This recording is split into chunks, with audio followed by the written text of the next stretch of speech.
What is happening out there, Roto Scouts football fans? Phil still caught my attention. He said, let's fucking go. I lost track of time. I was looking at some stuff here. Accidentally started a minute and change late. My apologies, gang. Didn't mean to keep anybody waiting for the Thursday night football show. A little NFL DFS Showdown breakdown kind of a thing. Going to talk through the game. Take a look at the different players, the stats, stuff we usually do. And then, as promised or threatened, the last time we did a single game show, I put together a little lineup builder. So we'll take a look at some lineup combinations, see what's what on this one, see if we can figure out anything that looks good. Obviously not going to spend too much time. I don't actually know what the rules are about like publicly building lineups. Seemed like it was in kind of like you can do some of it when we were talking, we used to do it over at Stochastic. But I don't know if there's a certain threshold beyond which you're not supposed to do it. I don't know how it works, but we're small enough. I don't think it'll be a problem. I think we can get away with anything. So we'll sit there. We'll put together some lineups. We'll look at what salaries and ownership and combinations look like. But first, let's say hi to Calvin. Let's say hi to Phil. They're the only ones who have chimed in so far. A couple other people here hanging out watching. Rainy, ugly kind of a day again here in Jersey. It wasn't raining all day, but it just started coming down again. Had another day where I'm essentially officially nocturnal at this point. Going to bed at 10 o'clock in the morning and sleeping till like 2. But it's chewing up like a critical part of the afternoon to be able to like jump on and do like a quarterbacks and stacks show. I think that'll be at some point that will actually happen. I say it every day. Literally every day I say it these days. But this was the more important one. I wanted to make sure I was ready to have the lineup builder put together, be able to go through this show. Maybe we'll jump on later on during the game if the mood strikes. We'll talk quarterbacks for the main slate. But right now, we're just going to talk about the single game, this showdown. We'll get our act together at some point for the main slates. As long as the numbers are good, as long as we talk on Saturdays, we're fine. But I'd like to just have a little bit more content out there in the world for football. Po D-Gen's here. What's up, Po D-Gen? Wake and bake DFS football and preseason NHL tonight, too. Oh, man. Really piling it on. All right. Looking forward to the NHL season. My Rangers should be pretty good again this year. Should be a fun season. Mamba's here. What's up, Mamba?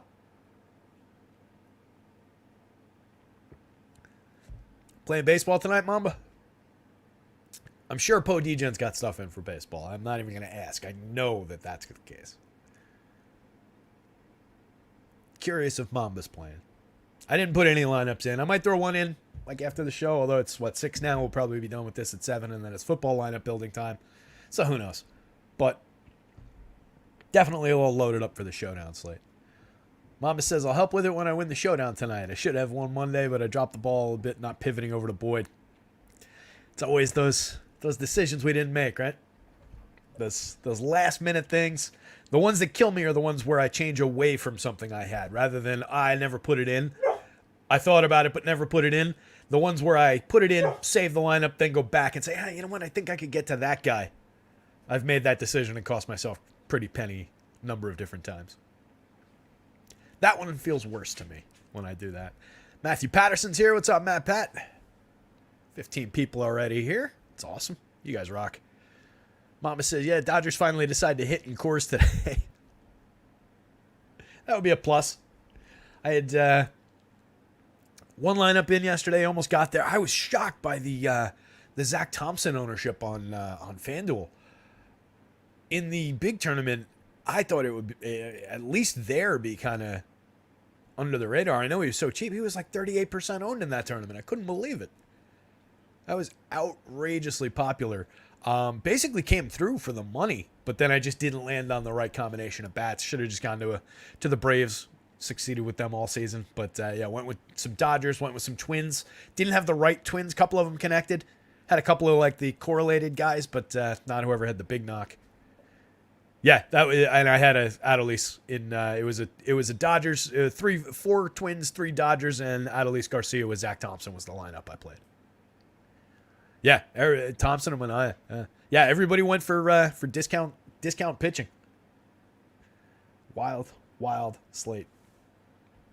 Speaking of wild slates, we got a lot to work with on the board in this one. It's only a 2-point spread, 44.5 point total. Jared Goff playing well. Jordan Love not really playing well, but threw 6 touchdowns in the first 2 weeks that are kind of padding his fantasy numbers overall. But they both project out fairly evenly. We've got running backs that project out fairly evenly. We've got split, dual-headed, like 60-40, 70-30 type running back tandems on both sides. Capable wide receivers on both sides. Players coming back from injury on both sides. Like critical players, too, not just, random guys. It's a really interesting game. I think there's all sorts of directions that you can go between the skill players, captains, MVPs, so on and so forth. Definitely not a day where it's clear cut. I need the quarterback in the captain spot, particularly on the Packers side of things. Jared Goff, I think, is the more likely of the 2 quarterbacks to put up a monster. Not that there's any reason to expect that Love couldn't throw another 3 touchdown passes today. I'm not saying he's not playable there, but I just think it's a really interesting day where we can drop down to a lot of the skill players. Like you can absolutely convince me that Sam Laporta can score 2 touchdowns and win this slate. Matt Pat says Dylan Captain might be the key to the castle. I'm deliberately ignoring poor Fanatic. What's up, buddy? I didn't see you there. It's just, we're going through here. I'll catch up to everybody. Don't panic. Grabbing Dominoes in a blunt. Love it. What's up, pal? Good to see you. Appreciate you coming by. Mamba, who else? I don't want to miss anybody else now. Jeremy Savage is here. Brian Kazorian. Excuse me. So yeah, I think this is a really interesting one. I think it's also a slate where you can probably squeeze a little bit more out of a lot of the combinations of, kind of more likely guys, a little bit chalkier than I would normally go on a slate like this, just because I think there's so much concentration of good options through that mid-range where all those yellow guys are. So maybe I dip a little bit less into the absolute bottom of the barrels, the Marvin Joneses of the world. Fortunately, he cost $7,000 on FanDuel, so probably just takes him off the board in a lot of cases. Although, in a showdown situation, if you think he's going to get any kind of looks at all, that certainly creates an opportunity if everybody goes away from that. So who the hell knows? There's also potentially opportunity for the Joker. Chill, please, buddy. Go lie down. Just been all in my face the last 2 days. Also creates opportunity potentially around the third and fourth wide receivers from the Packer, the Dontavian Wicks, Amari Toures of the world, because there is a little bit of narrative that Christian Watson, despite coming back, despite being healthy, is potentially going to be on a snaps count tonight, or a routes count, however you want to look at it. So potentially still a little bit on deck for each of those receivers who have each gotten targets over the last few weeks when Watson's been out. So it'll be really interesting. There's a lot of directions this one can go. With a healthy total, I don't think we're talking about, just 1 touchdown and no yardage kind of a day wins the day from anybody in the captain role. Not really a day for the Josiah DeGaras of the world. You mix in a couple shares maybe of the lower end guys, but it really does have a pretty broad middle and kind of a short peak. So there's no absolute clear-cut guy that's like, yeah, that's your guy for captain. You could make that argument that Amon-Ra is, but he's tied, directly to Jared Goff's production. So anytime it's the premium number 1 receiver, you do have to consider that their quarterback's going to be right there with him. So that doesn't make him really all that clear-cut outside of maybe some price differences. But we'll get into it. We'll take a look, figure out the best angles.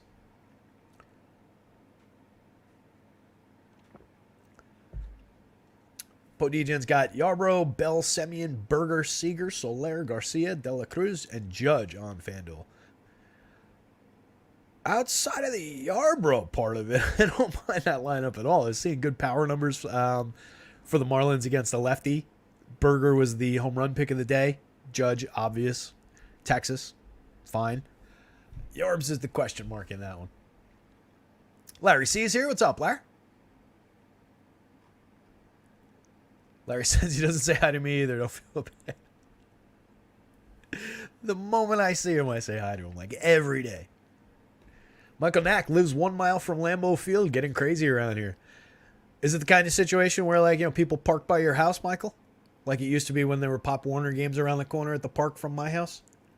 Always knew when the River Plaza Chargers were playing a game, because up and down my street, just both sides of the street, just cars all parked everywhere. Never played for the Chargers. I played for my school. I went to a private school for kindergarten through 8th. I played football there instead of playing Pop Warner. Probably should have just played Pop Warner. It would have been more fun. Didn't play in high school. The Superchargers, Michael says, yep. That's awesome. Packers fan, I assume, then, Michael? Any specific leans? Any notes? Anything local coming through? Fordham Prep, now down in Jersey. Rumson Country Day School in Rumson, New Jersey. Went to school with a lot of rich kids, and I was not one.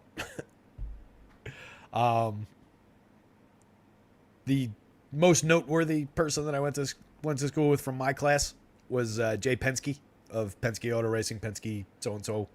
He now owns Rolling Stone and a bunch of different media outlets. He was the richest of the rich kids that I went to school with. But yeah, it was a great time. Everything I ever needed to know, I learned at that school. High school was kind of a waste of time, and so on and so forth. But yeah, a lot of rich kids. Anyway, made me one of the better football players at this school, playing against all the rich kids. It was funny, though. We were in our football team we had a 9th grade that was optional at the school. So our football team, it amounted to like 5 people. So it was never like worthwhile for having anything advantageous for sports. So my football team, I was the quarterback, and it was a football team made up of essentially 6th, 7th, and 8th graders. And I think there was 1 9th grader on it, maybe 2. And because we had 9th graders in the school, we had to play against freshman teams from not local high schools, but from like private high schools. So we played against like Brooklyn Poly Prep's freshman team and just got absolutely wrecked. You know, when your offensive line is 6th graders and they're trying to block freshmen in high school, that's a big, big difference. So we got absolutely destroyed. I think I threw 1 touchdown pass all year. Speaking of 1 touchdown pass all year, well, that doesn't really transition into these 2 quarterbacks. Jordan Love's got 7 already. Jared Goff's got 5. Goff playing better. They're throwing the ball about an even number of times. Goff completing more of his passes. The more experienced quarterback, that's not all that surprising. Love taking more shots, 10.6 intended air yards per attempt, and also working without his absolute number 1 weapon with Watson. Goff completing more air yards per attempt, 5.4. Gaining more yards per pass attempt, 8 to 6.8. But shorter targets, 7.8 intended air yards per attempt. A lot of work underneath. A little bit in the 20 range, and then it thins out as we go downfield. 18 passes in the red zone already for Jordan Love. That's how you get to 7 touchdowns real quick. He had a much weaker game last time. Last week, he only threw 1 touchdown, threw an interception. Completed 22 of 44 for 259 yards. A 5.9 yard per pass attempt, so that was his lowest week. The week before was 6 yards per pass attempt. He completed 14 of 25 for only 151 yards, but he threw 3 touchdown passes. First week, he completed 15 of 27 for 9.1 yards per attempt. His best game, 3 touchdown passes. Runs a little bit. 9 rushing attempts last time out, 4.3 yards per attempt. Didn't really run that much. 2 and 3 rushing attempts the first couple times. Both quarterbacks have 1 in the end zone. Goff, not somebody we're looking for rush yards. Maybe the old up and over, but certainly not rush yards. Going up against teams that have a little bit of pass rush. 27% pressure for Detroit. 28% pressure for Green Bay. 8 sacks, 9 sacks. A couple of picks for each team. Green Bay allowing 8-yard defensive ADOT. They're allowing a little bit downfield. So given that they're taking a few shots downfield, does that combine well? It's a possibility for Jordan Love. I'm not really sold on the Jordan Love thing yet. I need to see him play better. Need to see him play consistently well. I don't know that we're really there. Jared Goff, I believe in a lot more. I think they're both obviously very much on the board. Love projects out a little bit better in this matchup. But I think I take the Goff side of the equation. The favored quarterback, 44.5 point total. In my opinion, the better receiving core. Probably the better running game too. Does that take away upside from Jared Goff and give it toward? Or actually, no. What am I saying? Green Bay's got the better rushing game. As long as Aaron Jones is good to go, I'll give the lead to Green Bay in terms of the rushing game. So, should be decent amount of work for both quarterbacks, but neither one seems likely to take, I don't know that Jordan Love gets to 44 pass attempts again in this one, especially with David Montgomery coming back, a little bit more reliability in the ground game. I think we're back to around what they average, low 30s type attempts, unless we get a situation where Detroit gets way ahead, Green Bay gets way ahead, and the other one's playing from behind, throwing the ball a lot, really trying to catch up. Let me bounce back over here, see what's going on. Notes-wise,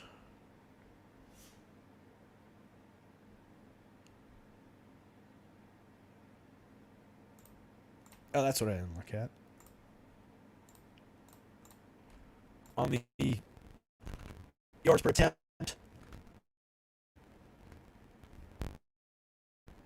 both defenses decent against the pass. 5.7 yards per attempt allowed for Detroit, ranks 11th. 5.8 ranks 12th for Green Bay. Pretty similar in terms of that. In terms of the completion rate, Packers are allowing a little bit in terms of completions. They're 7th in adjusted completion rate, according to this note. So while they're allowing a little bit in terms of catches, a little bit not that bad in terms of yardage, haven't gotten torched, and that kind of applies on both sides. The rushing game, Green Bay giving up 4.3 yards per rush attempt, ranks 18th. Or Detroit kind of stuffing the run, 3.2 yards per rush attempt, ranks 5th. So potentially doesn't bode too well for a maybe not 100% Aaron Jones. Maybe doesn't bode too well for a shaky up and down A.J. Dillon.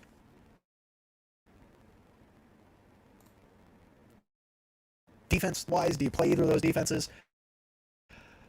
Vegas hasn't really been on point with a lot of these totals so far, in these, especially in these primetime games that we've gotten so ugly over the last few years.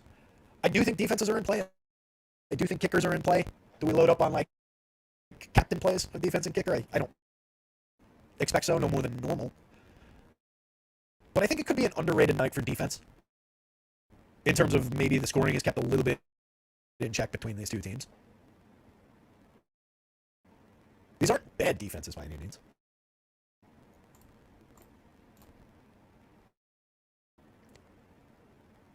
Matt Pat says, Love is a very nice quarterback that is not a very nice fantasy quarterback. He's too close to Jimmy G. Yeah, I was going to say he's like a Jordan Montgomery. Like a guy who's like a better major league pitcher than a fantasy pitcher.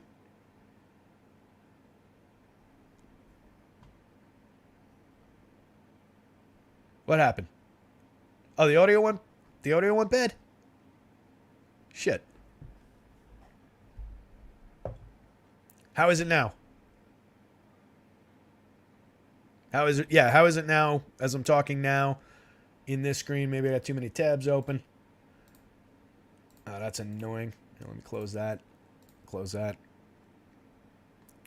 Audio technician coming in from the Geek Squad. How do we sound like right now?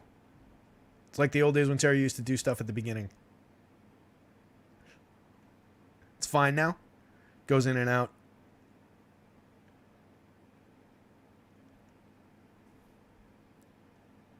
I still haven't figured out what specifically causes that. It's good now? Yeah. So I was over on another tab. I guess that might have been it. I must have had too many tabs open. All right, gang. Apologies for that. So I was just kind of talking about the defenses. I don't know how much kind of really came through. My overall point was I kind of think that it's maybe an underrated defensive situation where both these defenses are in the middle, not bad. Detroit is good against the run, allowing just 3.2 yards per rush attempt. Fifth ranked, kind of stuffing the run a little bit. Green Bay giving up a little bit more on the run. 4.3 yards per attempt, ranks 18th.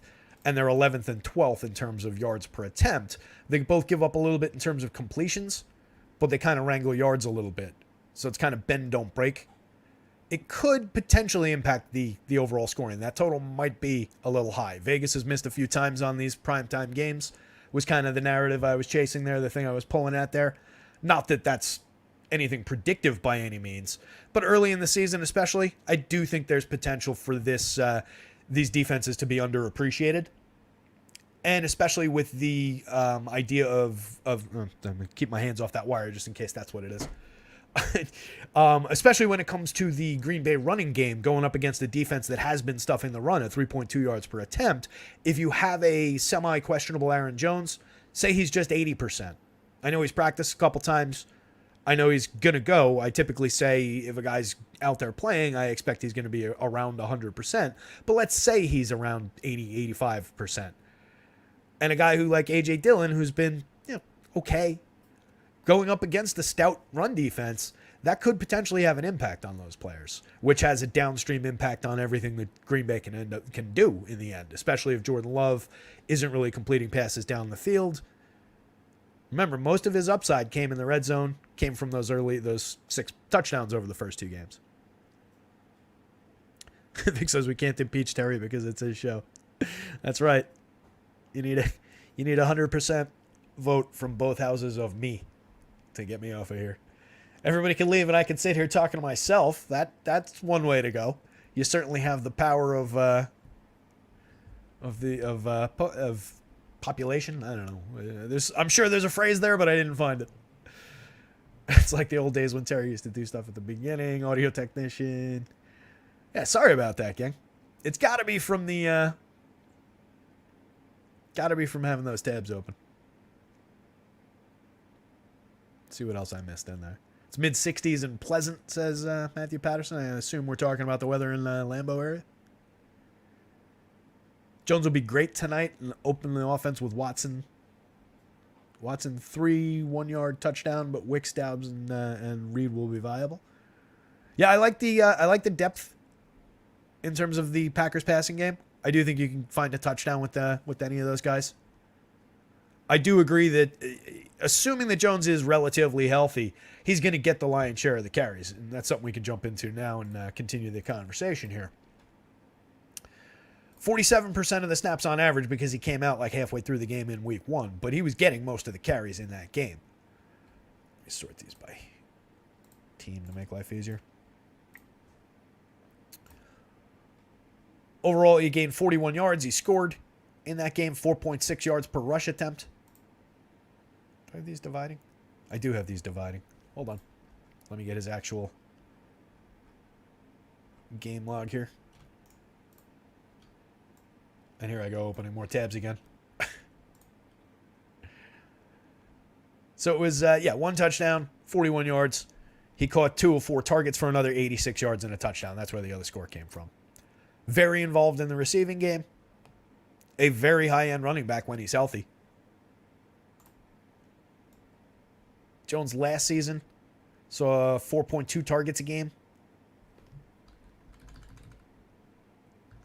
Saw 16 touches. 12.5 of those rush attempts, the 4.2 targets. Ran the ball in twice, 65.9 yards per rush attempt. 5 receiving touchdowns, 395 yards, 5.49 yards per target. So very involved on the ground, very involved in the passing game. A premium back. Last season, he saw 58% of the snaps to Dillon's 49%. I think we see him return to roughly a, call it 60-40, somewhere around there, and out touches Dillon. 16 touches a game last year to 12.6. Dillon saw 2.5 targets a game last year. Carried the ball 10.9 times a game. 4.1 yards per rush attempt. Scored 7 times on the ground. That's a key factor for him. If he's running the ball into the end zone, that becomes valuable for fantasy. This season, yet to score on the ground. Let me make sure you guys can still hear me. So did everything as I was just talking there still continue coming through? I'm panicking.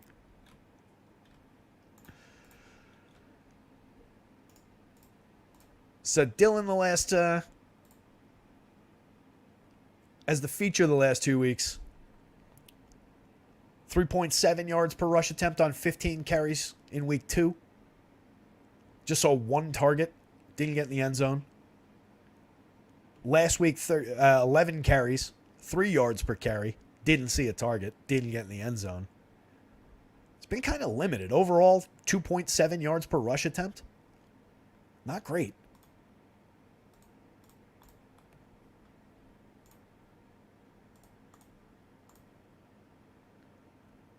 We're good. Audio great.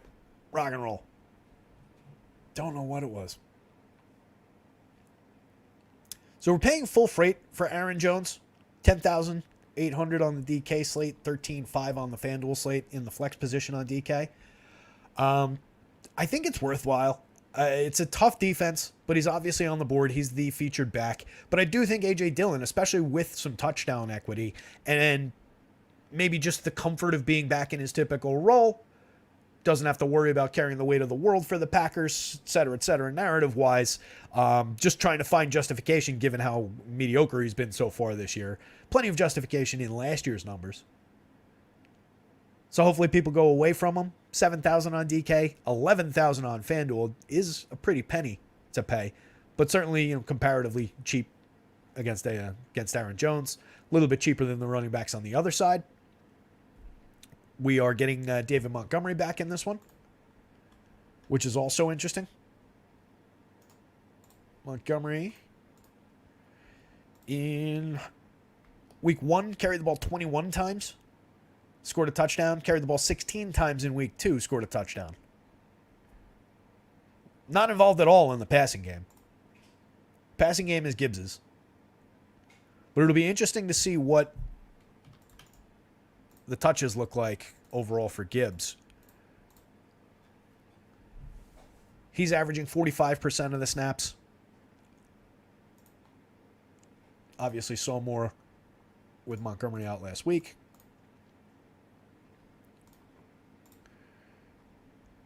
Last week carried the ball 17 times, 80 yards. 4.7 yards per attempt with a 21-yard long. Only 7 carries each of the first 2 weeks, though, when Montgomery was out there. In week 2, he carried the ball 7 times for 17 yards, but he saw 9 targets. He caught 7 of them. 5.6 yards per reception, only 39 total yards on 7 catches. Not ideal. Obviously not a premium A-dot. Do I have his A-dot here?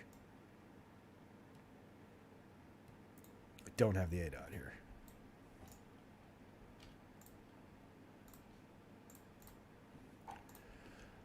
Overall, he's seeing 4.33 targets a game. Basically catching 3 out of 4 balls. 5.9 yards. Whoops.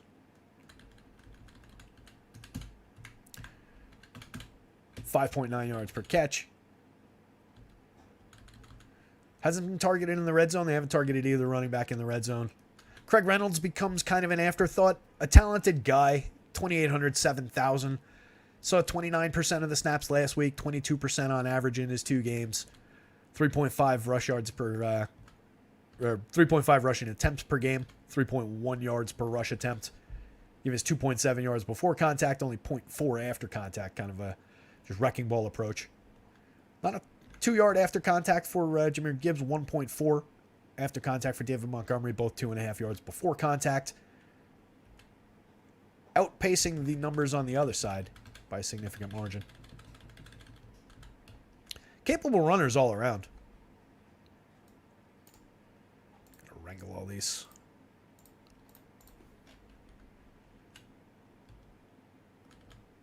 So again, the Lions only giving up 72 rush yards a game, 3.2 yards per attempt, 4.3 yards and 136 yards a game against the Packers so far. So if I'm picking between the 2 rush games, I do think Aaron Jones is probably the most talented back in this game. But given that they're facing a tough D, given that he's potentially still a little bit banged up, kind of lean into the Detroit side, and you've got a little bit of a split situation there with Montgomery and Jahmyr Gibbs. I like both. I think they both get some volume. Montgomery primarily on the ground in early rushing situations. Jahmyr Gibbs third down passing situations. Seems like a pretty clear-cut split.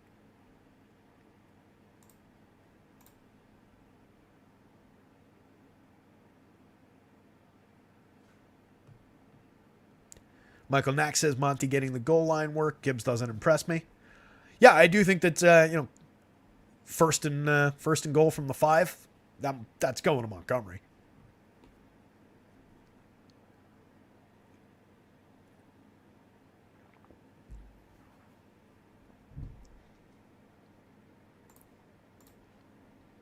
Am I sleeping on Emmanuel Wilson? Sounds like Mamba thinks so. Close some of these tabs so I can open another one.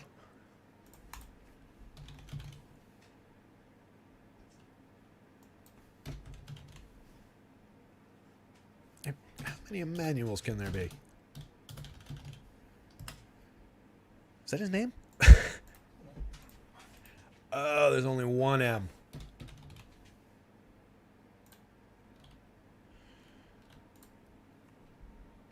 Carried the ball 3 times in week 2. Carried the ball 2 times last week. 1.7 yards per attempt, 3 yards per attempt. Hasn't been targeted in the passing game.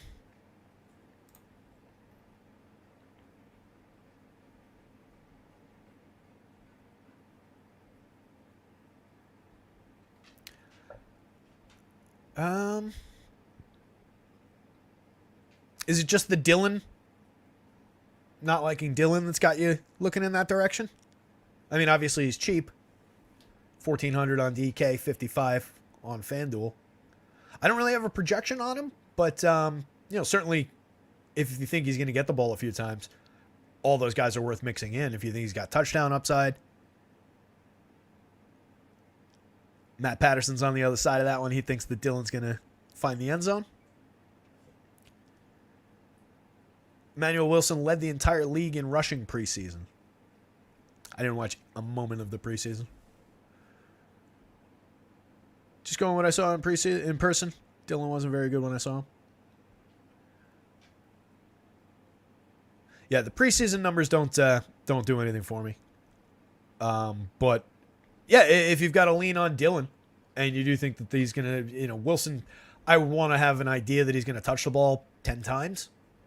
So far, he's only seeing 10% of the snaps, carrying the ball 2.5 times a game. It's thin, but it's a showdown slate, right? So, I mean, all those guys are in play. Anybody who's going to potentially touch the ball on a showdown slate can be in play, at the very least in the flex spot. Dylan sucks. Yeah, I think I'm leaning into the Dylan sucks a little bit. Certainly hasn't looked impressive out there. A guy that I thought was kind of a decent talent, a 1-2 kind of a guy. Anyway, let's keep on rolling here. On the receiving side, obviously a lot of weapons to work with. Amon-Ra, 11-6, 14,000 on the FanDuel slate. 94% of the snaps last week. Seeing 9 targets a game, 28.9% of their targets, 8.8 yard ADOT, 9.82 yards per target produced. Obviously a premium receiver. 11.5 air yards per catch. Been targeted 4 times in the red zone. 1 target apiece in the red zone for Laporta, Reynolds, and Marvin Jones, of all people. Marvin, very low projected, very low cost on DK, wildly mispriced on the FanDuel slate at 7,000. That's a weird one. I do think there's viable receivers through these 4 guys, though. I like all 4 of them. Brock Wright as like a mixer of a tight end, assuming he is active. I want to make sure of that. We don't have any news yet on this. No late-breaking stuff on this slate. 6:30.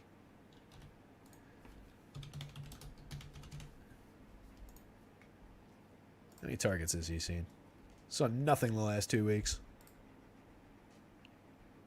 2 targets on the year. Caught both of them. That was both in week 1. Obviously, the focus for Detroit's tight end position is here. Laporta's leading the tight end position in yards per routes run. Like the tight end position, not the tight end position for the Lions. He's leading that too, but he's leading the overall tight end position.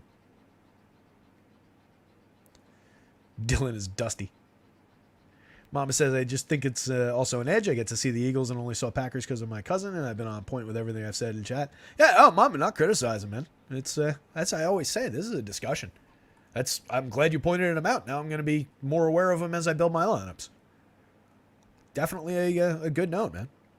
No worries at all. I don't know if you're talking to me with that, with defending the take, or if you're talking to other people in chat. But yeah, I get it. Especially on Showdown, we're embracing the possible. I've been saying that all year, especially on these bigger Showdown slates. Not to spoil the lineup builder, but here's the lineup builder. FanDuel's got 132,275 entries tonight. DK's got 176,470. To get different, you have to embrace the possible rather than the probable. If you embrace the probable, we'll see it later. You're going to be building a lineup that's duplicated 95 times, and you'll win. You'll win. You still get money for it. Don't get me wrong, but the goal here is to win as much as possible and to get paid out when you win.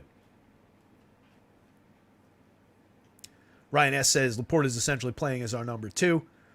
Campbell said it in preseason. Yeah, I think that's clear. They've been getting he's been getting monster targets. 7 targets a game, 22.7% of the target share, a 6.3 yard ADOT, producing 8.4 yards per target, 7.7 air yards per catch. Only 1 look in the red zone. Turned it into a touchdown, I assume. He's got 1 touchdown on the year. But yes, I absolutely think that's a premium option tonight. Premium option at the tight end position probably going forward. 80% of the snaps on average. And a focal point of that offense. Josh Reynolds seeing 7 targets a game. He's got 2 in the end zone already. 3 targets a game for Khalif Raymond, but saw more last week, I want to say. I got to put a... That's the thing. There's so much recency with NFL that it's difficult to just get everything on one stats board because I want to have his last week numbers specifically, and then I want to have his overall numbers. But yeah, I was right. Raymond went up to 6 targets last week. He saw 1 week 1, 3 week 2, and 6 last week. Caught 4 of them. 13.8 yards per reception. Didn't get in the end zone, but a 16.6 yard ADOT, a downfield threat. Definitely somebody that I think we can get into lineups tonight, especially at 5,200, 8,500. 85 correctly priced on FanDuel. 52 feels a little bit cheap over on DK. For a guy, it's a home run play, but I think you take shots on that kind of a thing.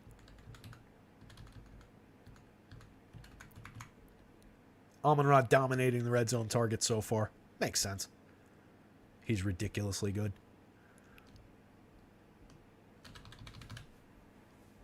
Marvin. A lot of Marvins. A lot of Marvin Juniors, too. Marvin was not targeted last week. Was he active? He was. Targeted 6 times in week 1. Caught 2 of them. Maybe it wasn't. Maybe he didn't get out and run any routes last week. They've got him blank. The week before, he saw no targets. While playing... Where's the snaps? Too many tabs.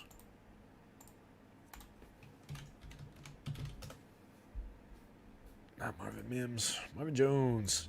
Yeah, didn't get on the field last week. 56% of the snaps week 1, 52% of the snaps week 2. Sat last week. An afterthought at this point. It's really, again, it's considering where FanDuel's got him priced, doing us a favor, kind of just taking him out of the conversation at 7,000. You can throw a few darts at it if you want. If he sees 10% of the snaps and runs 1 deep route, does that pay off a flex spot? If he catches the ball and puts it in the end zone, it probably does. At 2,000 on DK, I definitely think you can throw those darts. But man, we were dealing with something really thin.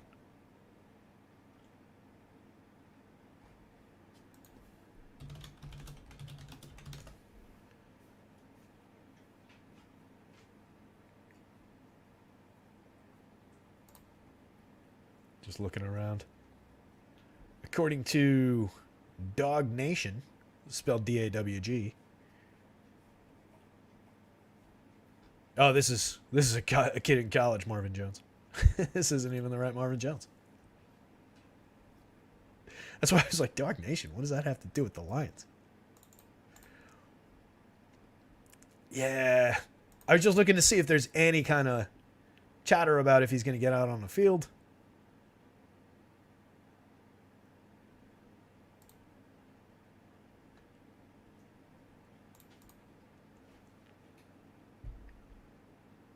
Matthew Patterson says Vegas messed up this line. Should be at 41. So it sounds like you like the under. Yeah, as I was saying at the top of the show, I do think it's an opportunity for, potentially underrated defenses, underappreciated defenses. Both teams decent top half against the pass. Detroit really good against the run. Could be a grindy kind of ground game on one side. And then you'll see what happens against the pass. But yeah, I think the under is a pretty good thought there.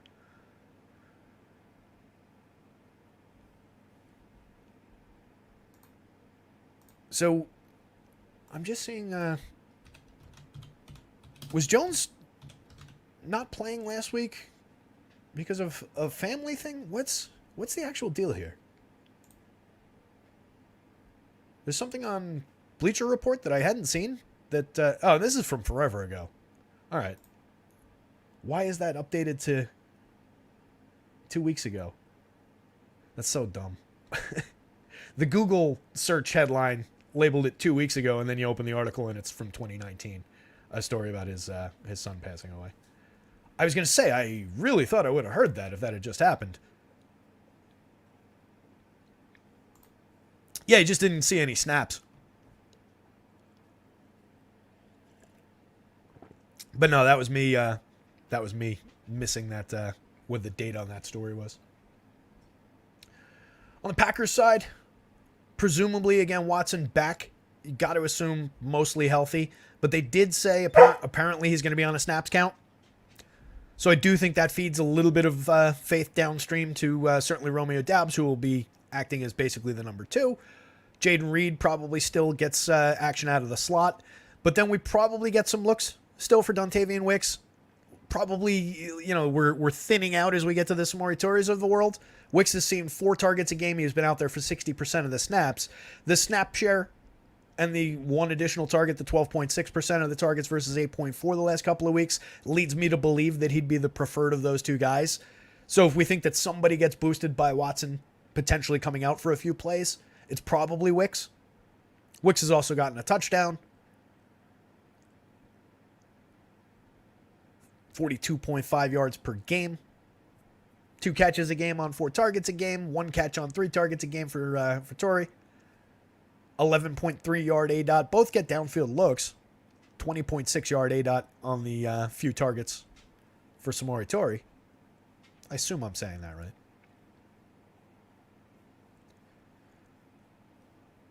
Yeah, that week 1 was awful for Marvin Mamba.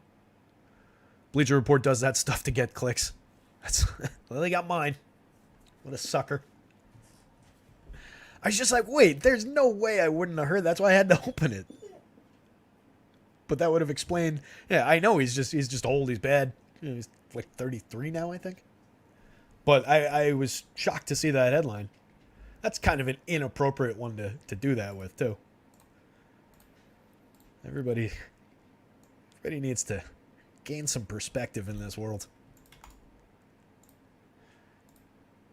All right. So on the Watson front, got to jump back to last season. Right here.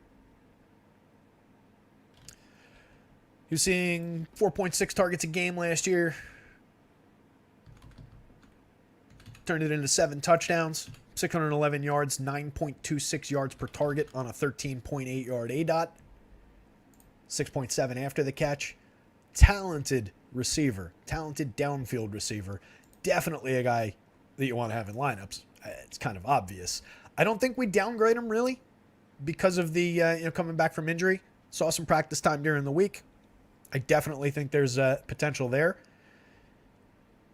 Romeo Doubs been seeing 7 targets a game in the absence of Watson. He's been operating as basically the number one. Jaden Reed also getting 7 targets a game, 21% of the targets.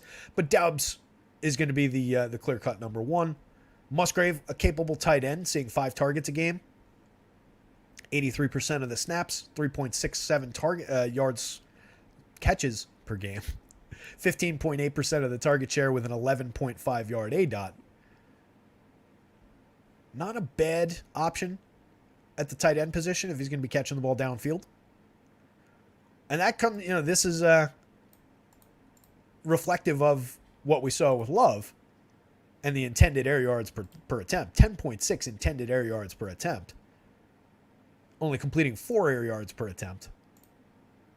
But these guys' average depth of target definitely supports the narrative that the Packers are going to be trying to throw the ball downfield, especially if they're getting stuffed in the running game. So there's potential here. There's big play potential.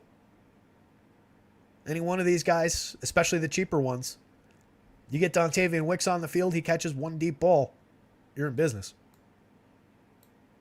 32-yard long already on the season for him. Pretty solid longs for each of those guys. They're spreading the targets out in the red zone. We saw the massive target attempt number. What was it, 18 attempts in the red zone for Jordan Love? Yeah, 18 red zone passing attempts already. And they've spread them out. 5 for Doubs, 3 for Musgrave, 5 for Reed, 3 for Dontavian Wicks. Not bad. I mean, we do have, Christian Watson's going to be a part of that. He's going to be the first read on a lot of looks in the red zone. But I do like the idea that they're going to try and get these guys still involved. So given that they're relatively affordable, given that they project out fairly well, at least down to Jaden Reed, and then you've got the expectation of maybe a little boost beyond these numbers for Dontavian Wicks, definitely going to be in my lineups. Michael Knack says the Packers' young receiving core looks really good right now. I don't know why I subbed the word core in for group. What an asshole. Group is a perfectly fine word to use there. What a jerky thing to do. Yeah, it looks like a talented group of guys. I give it that. Want to see it come together. Want to see it gel around the quarterback. But, I mean, if they start knocking down more of those deep looks, that could be an aggressively good passing game awfully quick. Thoughts and prayers for Prize Picks customer service rep, says Bo Degen. Bo Degen posted something in the Discord earlier about people complaining to Prize Picks customer support not understanding how wins work in baseball, apparently. So good receiving options on both sides of this one. Again, it's a showdown slate. We want to get involved with all these down depth chart guys. I didn't mean to highlight Josiah DeGuara there. DeGuara not getting any targets, playing 29% of the snaps. Not one of our better bets in the anything could happen tight end kind of a play. Doesn't really look like we've got a great option in that range in this one. More on the wide receivers and then the lead tight ends for both of these teams. We've got multi-header running backs. 4 running backs really in play. Maybe 5 if you want to throw Craig Reynolds into the mix. Maybe 6 if you want to throw Manny Wilson into the mix. Obviously 2 quarterbacks in play. Lot to work with on this slate. I could see this going a lot of different directions. So let's see how that works. Let's start with DraftKings. I assume more of you care about DraftKings. Who do we want as a captain? We'll do it this way. For the little while that I have patience for it. Throw me a captain, gang. Who do we want? Do we want to first take a look at what happens with the salary if you just go straight up Amon-Ra at captain or the QBs? Not as impactful with the QB salary thing, given that these guys cost, are not the highest priced quarterbacks in the world. I blocked out the ownership numbers because they're not mine, by the way. So if you go Amon-Ra, you go from 10,000 a spot, your remaining 4 spots, if you go Amon-Ra in the captain spot, you get 6,500 per spot to spend. So your average guy comes from here, basically, from David Montgomery down. Obviously, you can get one or two of these guys in, but that immediately has a big downstream impact if you just go to the most high-priced captains. Love, not as bad, 7,000. Leaves you a little bit more to work with. You can get the like a Dylan Montgomery, Musgrave, and then you got 75 to work with. So we could probably go like give him Watson to work with, and then you take like a. And we've already got Montgomery. I should have made it so that it crossed out guys that I already used. I forgot to do that. Next time.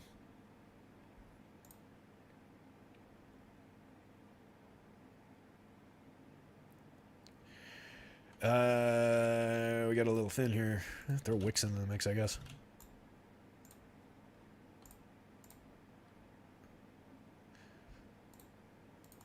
So there's a little bit more to work with if you go with Love because he's a little bit cheaper. But that was just kind of to illustrate what happens with that salary. That said, this is not an uninteresting lineup. We're obviously loading up a little bit around the Packers passing game, which makes sense with him in the captain role. You basically would need the A.J. Dillon touchdown on the ground, and then a good performance out of the passing game.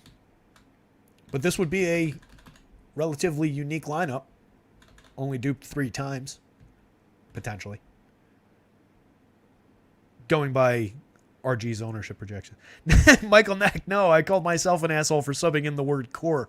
I read your question word for word until I got to the word group, and then I said core for some reason. I was calling myself an asshole, not you, buddy.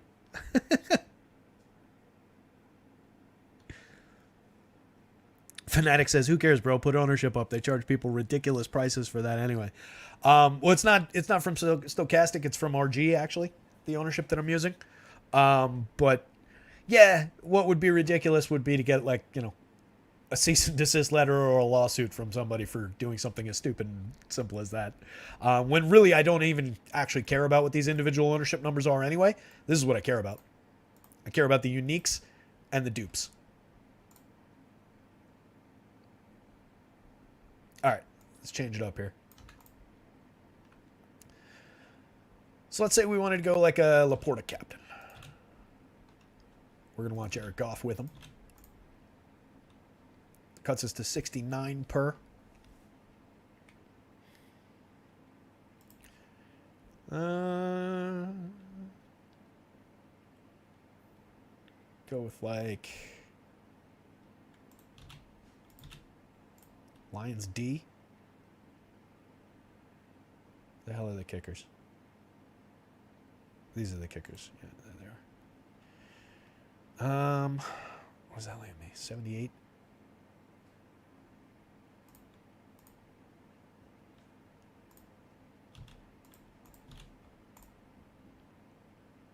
Actually, no.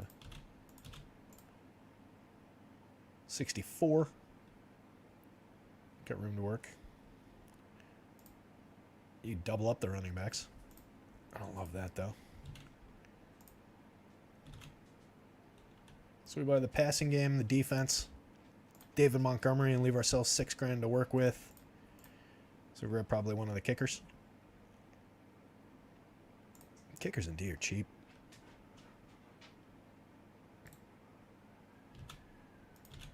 Oops.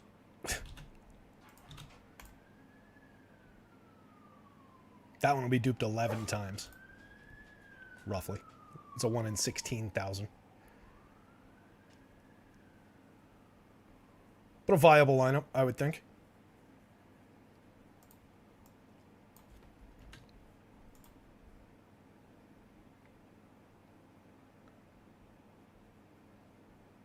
How do you get the dupes in there? It's based on ownership product. And then it's the uniques number, which is 1 divided by the ownership product minus 1. Like, parentheses, 1 divided by ownership product. So the total ownership, the total this multiplied by this percentage. And then outside of the brackets, minus 1. that gives you the number of times it'll be unique. And then if you just divide the entries by the number of times it would be unique, the 1 in X, that gives you the dupes. Yeah, exactly, Mamba. Mamba nails it. All I care about is dupes. I want to mill up top, not 7,000 dupes. Exactly. It's don't get me wrong. It's nice to win.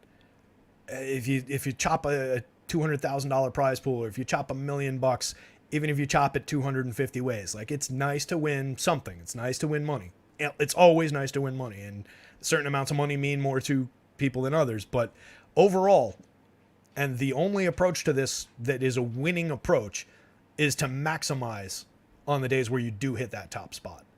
Does it cut down the number of times that you'll technically, quote unquote, succeed? If you consider just, I booked that top spot, I don't care how many times I split it. If you consider that success, yeah, it'll cut into your ratio of numbers of times I finished in first place. I don't really care about that.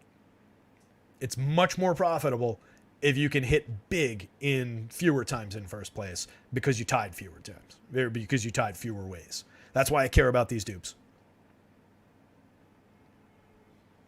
PoDgen says, obviously you want 0 dupes, but what is a number of dupes that you look for, like range?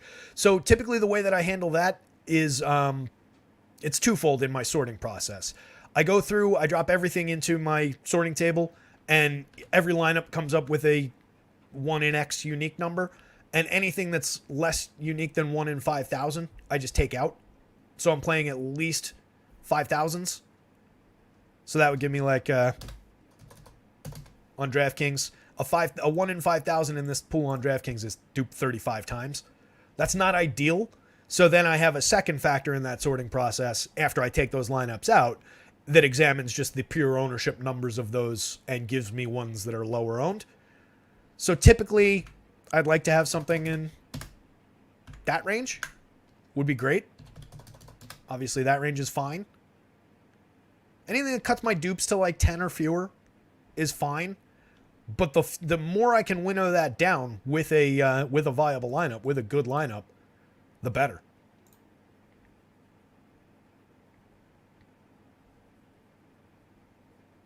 Pope says, thanks for Monday night with 3X, and I finished 10th. Rock and roll. It's awesome, dude. Fanatic says, I chopped the 10K showdown last year with 3 others for $42.50 each. I was happy with that. Right, exactly. If you're doing it with 3 others, absolutely. And this is very, very different. If this number is on 176,470, it becomes very, very different. If you're in a 10K tournament that has, a few thousand entries, 5,000 entries, that becomes very, very different. It skews the math because players will be more highly owned and there'll be a little bit more concentration. So like your unique numbers will change. The ownership will change. But yeah, in a tournament like that, I mean, it becomes a lot less of a priority. And yeah, 42. I'd be happy with 42.50.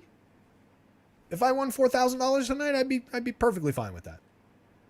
I'd rather win $200,000 tonight or $1 million. Yeah, 5,000 entry tourney is quite a bit different than a 176,000 entry tourney. So it's all perspective, If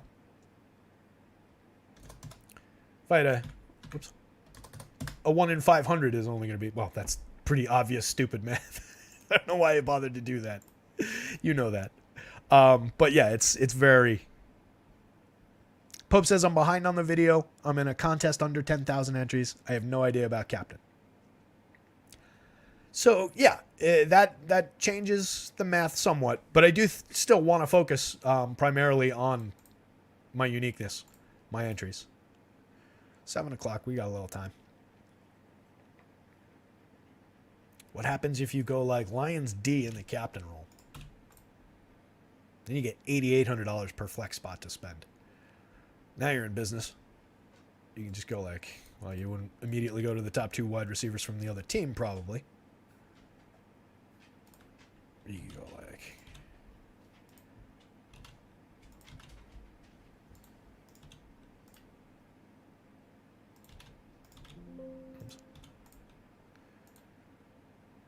that gets us down to 56. It's probably too far.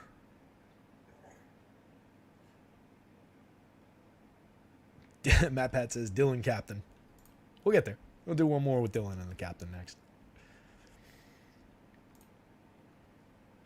Support from Montgomery, so you could build like a Lions wipeout with the with them and the captain. Hope for the under. Hope for a good defensive performance, maybe a defensive touchdown from the Lions. A little support from their primary receiver, their quarterback, and what we think will be their early down rusher. But then you get a little bit thin down the bottom. Manny Wilson, we had some enthusiasm for him. I mean, if you're shooting for the under, you could always just do this. Leaves a little money on the table. That's duplex crazy, though. That can't be right. Oh, these aren't coming up for numbers. That's why. My bad. The defense isn't coming up.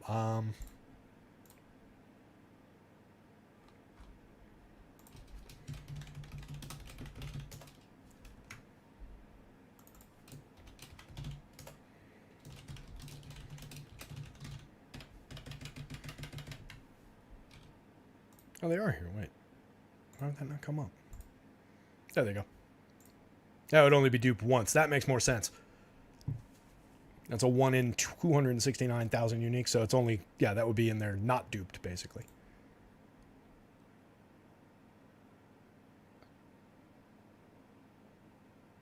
Podegen says Edgar Bennett, captain. Season-long chat, Justin Fields this week or a safe floor from Purdy? Justin Fields. You'll see.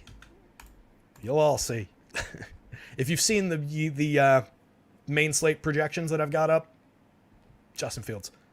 Yeah, he's drawing a little bit of probably aggressive numbers. I'm a little bit ahead of the industry on him, but I like the spot quite a bit against that defense. And if we get him wrong this week, or if he doesn't perform this week, then I think we just completely jump off the bandwagon. Montgomery's active. Aaron Jones active. Christian Watson active. Exactly what we were expecting. Favorite captain on DK, huh, Nate?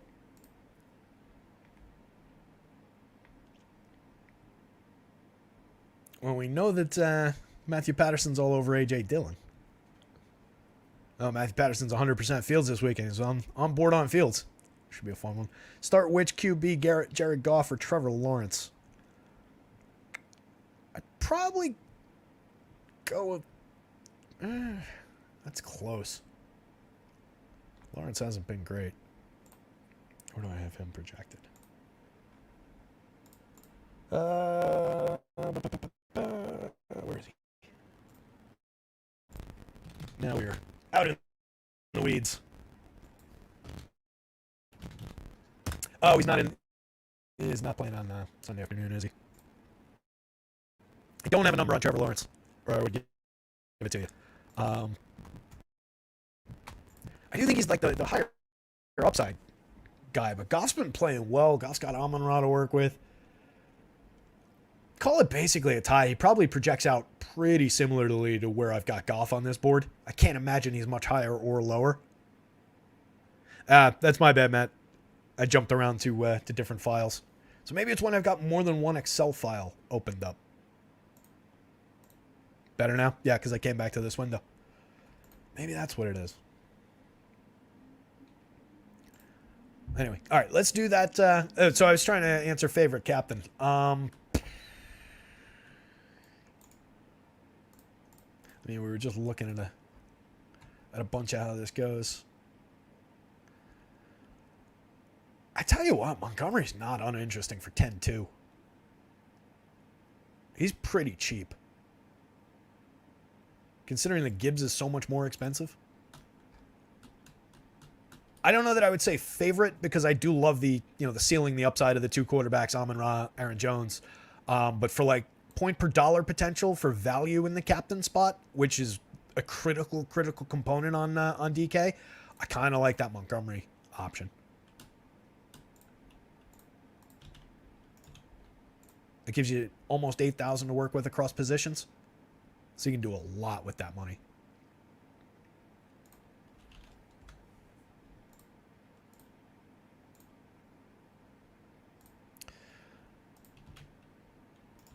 AJ in the captain spot gives you 79 to work with.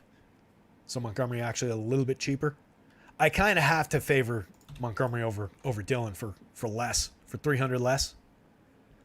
I don't see how you don't favor the early down workhorse back unless Jones came out and Dillon got all the work.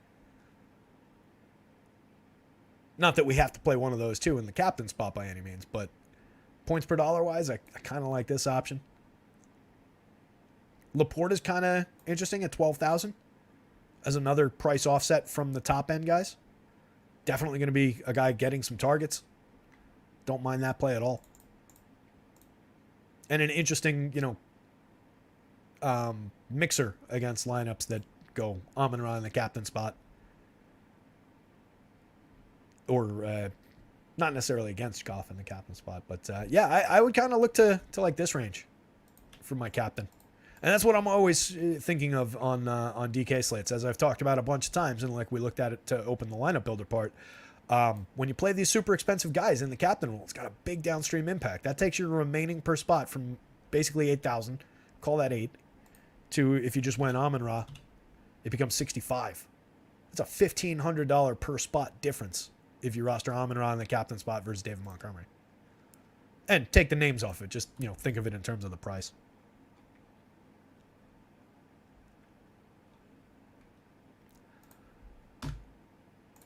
Mambus asks if I'm not using Office 365. I think I'm no longer on 365. This is actually installed, I think. I've bounced back and forth numerous times, typically with jobs. But no, I think this is installed on the PC, and then I've got OneDrive set up, which is annoying and causes me all sorts of issues. Is there a Dillon there? What do we got?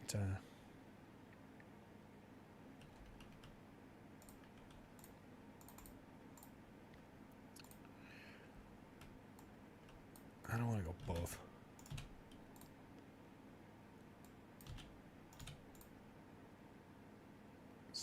$73.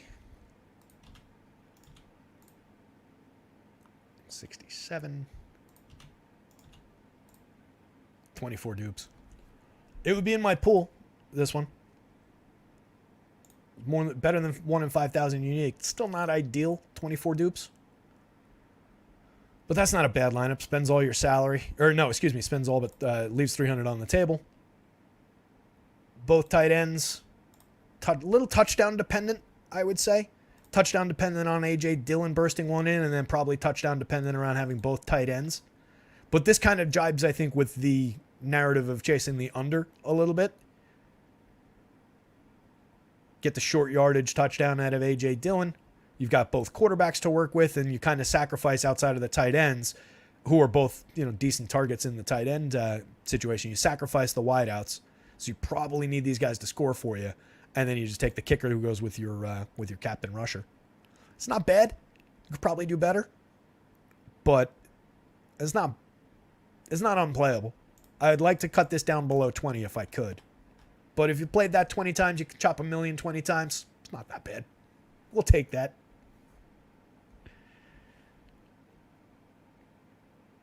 Mama moved everything over to the cloud much faster. Yeah, I don't disagree. There's benefits. I used to sell that shit. On the FanDuel slate, it gets a lot simpler. We don't have the salary multiplier in the captain spot, so a lot of things don't matter. You can do basically whatever you want. David Montgomery, pop him up there. Not bad. Like, you could take that starting point and have 8,000 per. Why is this not doing the... That's annoying.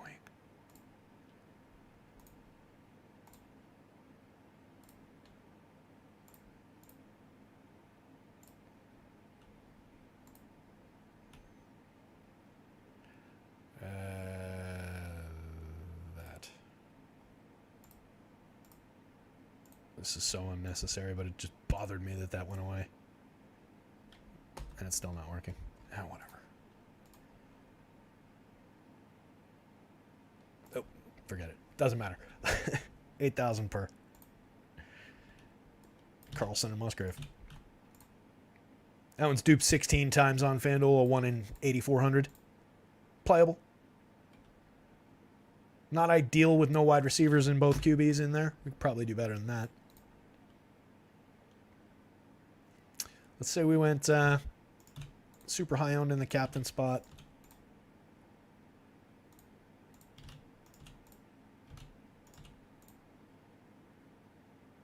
Actually.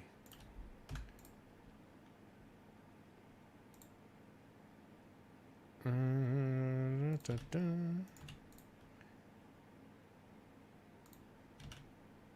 I already got AJ in there.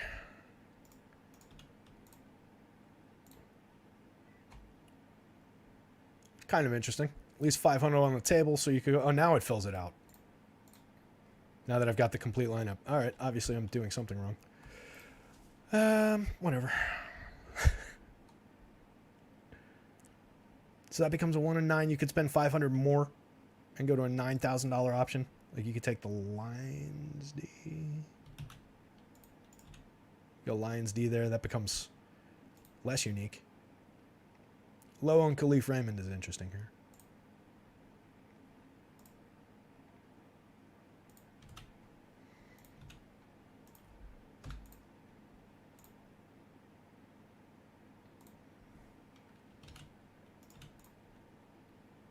You wanted to load up on Lions. Only A.J. Dillon. That one becomes a just dupe 33 times. Obviously, a ton of popularity on Amon-Ra in that. So, what I would probably do in that kind of a situation would be like something like... see how much more unique it is just swapping Amon-Ra and Laporta in that MVP spot? That is a massive difference. And, yeah, more likely. But is it that much more likely that it goes from 33 dupes, 1 in 4,000, 60-point projection, to a 57-point projection, only duped once? Or twice? Or, yeah, only in there twice. So duped once.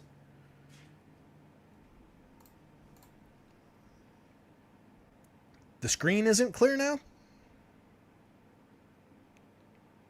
Jermaine Dorsey? It looks clear where I'm looking at it. Nobody else has mentioned that.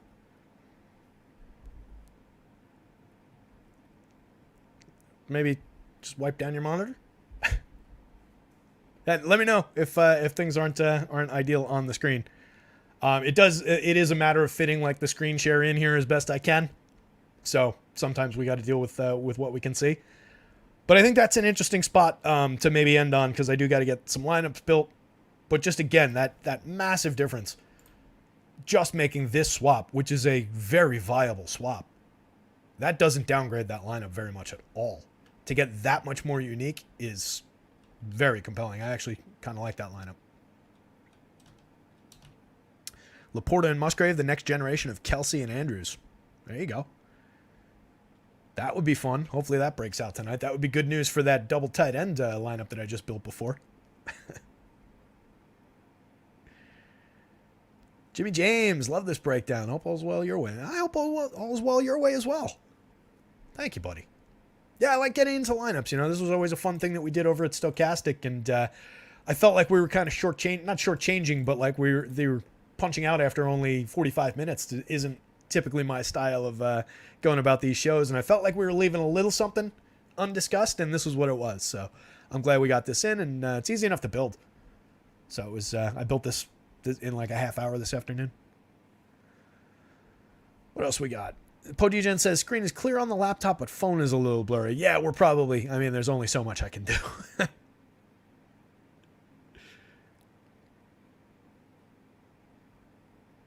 What else is going on?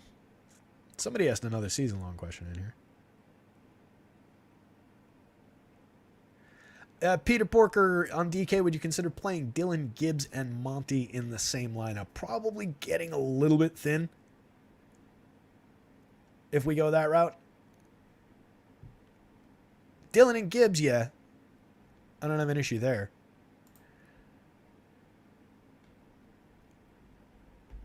Or Montgomery and Dylan, yeah. Montgomery and Gibbs gets a little thin for my tastes, but I think it's viable. Becomes very touchdown dependent when you play two of the running backs from the same offense. It does support the narrative. Matthew Patterson points out it does support the narrative of the under. I don't know if that's what he's talking about, but that is a good note on that. Loading up on running backs kind of supports the narrative of the under. Yeah, I don't hate that, actually. Thinking it through. It's viable. It does. You do want to have like all of them get in the end zone, so it becomes touchdown dependent around the position. But yeah, I think it's viable, especially presumably you're talking about the Millie, the very, very large field tournament. Yeah, exactly. Like you said, it's risky. But yeah, in that tournament, I definitely think you can do it. In a 5,000 entry tournament, that probably is probably a little bit much. Jimmy James, am I worried about Watson's snap count? Not worried. I think it more creates downstream potential for like a Dontavian Wicks. Jaden Reed probably still get a couple looks, so I'll play Christian Watson, assuming that he's going to catch 5 passes, 5 of 7 targets, let's say, and do Christian Watson things while he is on the field. And hopefully that takes a little bit of public popularity away, and it creates a situation where I gain value from cheap guys downstream. So no, not worried about it. I think it is a factor, but I'm not worried about it.